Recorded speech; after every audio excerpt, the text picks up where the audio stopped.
Selamat datang kembali di mata kuliah online atau materi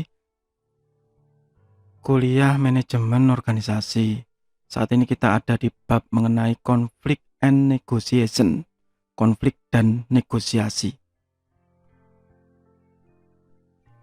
Konflik mungkin terjadi kalau Anda yang masih belum menikah, terutama Anda berbeda pendapat dengan pacar Anda misalnya, berbeda pendapat dengan teman Anda, entah itu di kelas atau di organisasi atau dengan keluarga.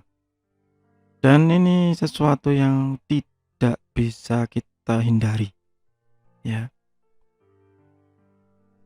Konflik bisa didefinisikan sebagai proses saat salah satu pihak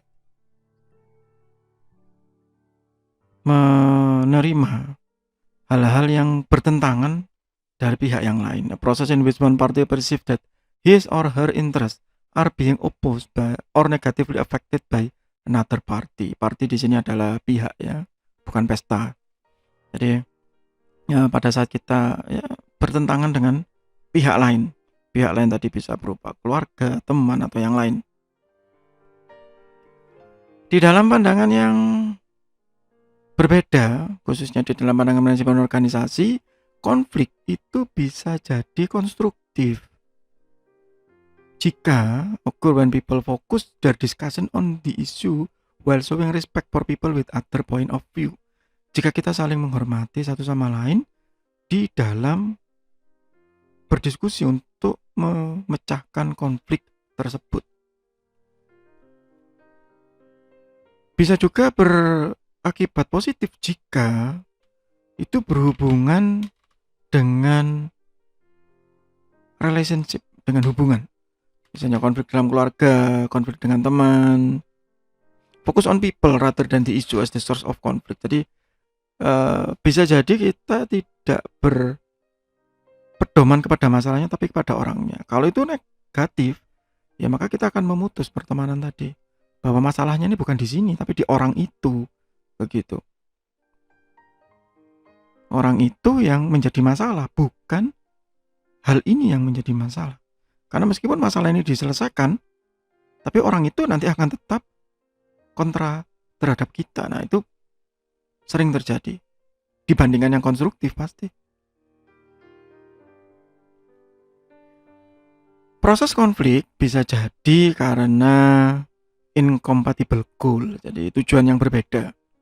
Differentiation, perbedaan. Interdependence, saling ketergantungan yang berbeda.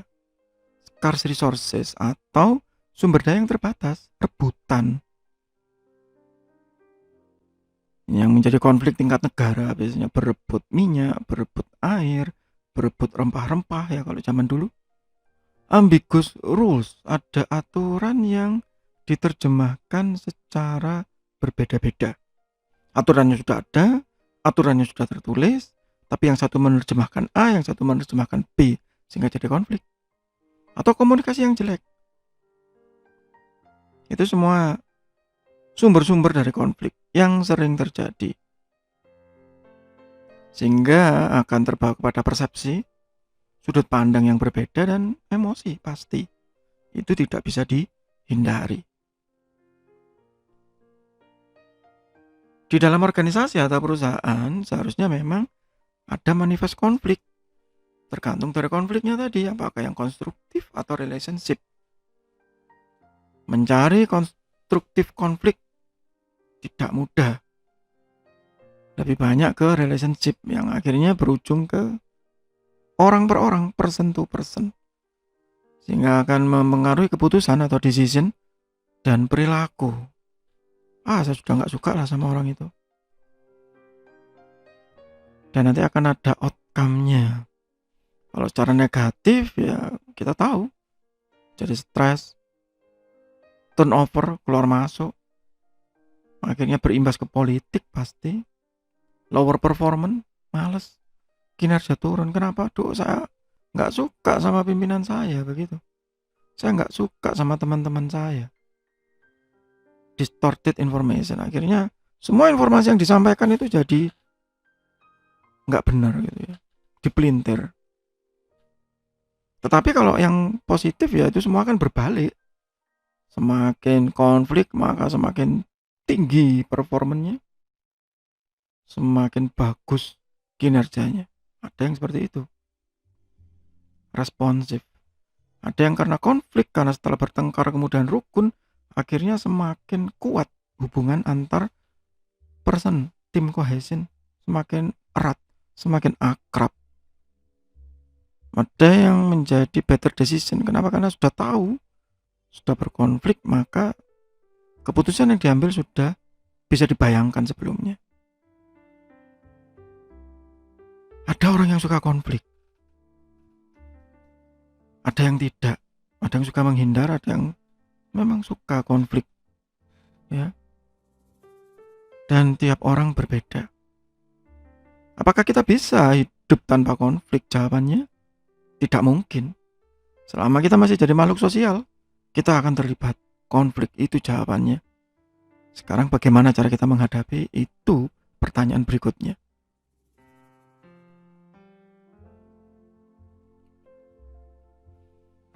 Jadi saya bilang misalnya yang pertama incompatible goal. Contoh gitu ya, kalau di IT ya ada MSN yang sekarang messengernya sudah almarhum, sudah tewas gitu. Sekarang tinggal websitenya saja MSN dengan kelompok developer Windows ya. Jadi saling bertentangan yang pada akhirnya kelompok MSN itu yang kalah. Jadi dulu ada messenger namanya MSN, setara dengan Yahoo Messenger, AOL begitu ya. Kalau sekarang Anda mengenal WA dan teman-temannya gitu. Mereka semua yang saya sebutkan di awal sudah hilang, sudah punah semua. Ya khusus yang MSN yang banyak orang pada awal percaya, wah ini bagus loh. Backingannya Microsoft loh yang paling besar. Ternyata tewas juga. Kenapa? Karena ada konflik internal di dalamnya. Ada yang berbeda. VW dan Porsche yang sebenarnya itu satu pabrikan sebenarnya, tapi karena perbedaan ya Anda bisa cari sejarahnya, akhirnya mereka berselisih paham dan berpisah. Komunikasi, kalau Anda yang suka sepak bola, ada salah seorang pemain Carlos Tevez yang sebenarnya secara skill dia ini bagus ya, tapi pindah-pindah klub dan setiap kali pindah klub itu selalu diakhiri dengan konflik ya, yang cukup berat gitu. Karena komunikasinya selalu jelek Carlos Tevez ini. Ya, padahal dia bagus, skillnya sangat bagus, sangat kuat sebenarnya.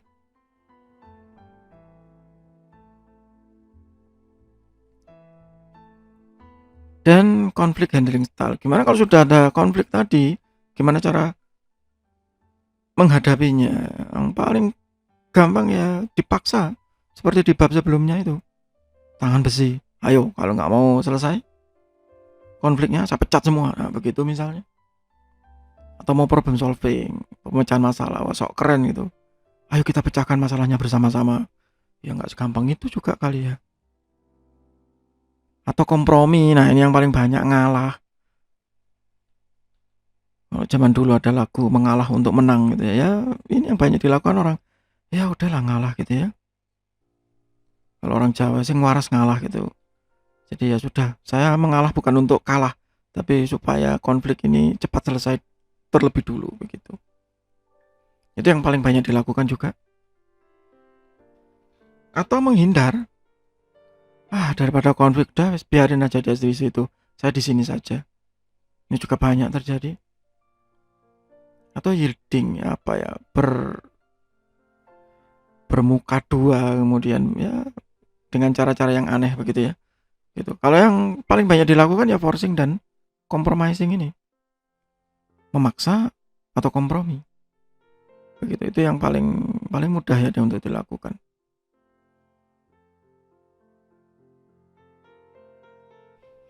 Itu untuk sementara di bagian pertama dari bab conflict and negotiation, masih di mata kuliah online atau materi manajemen organisasi.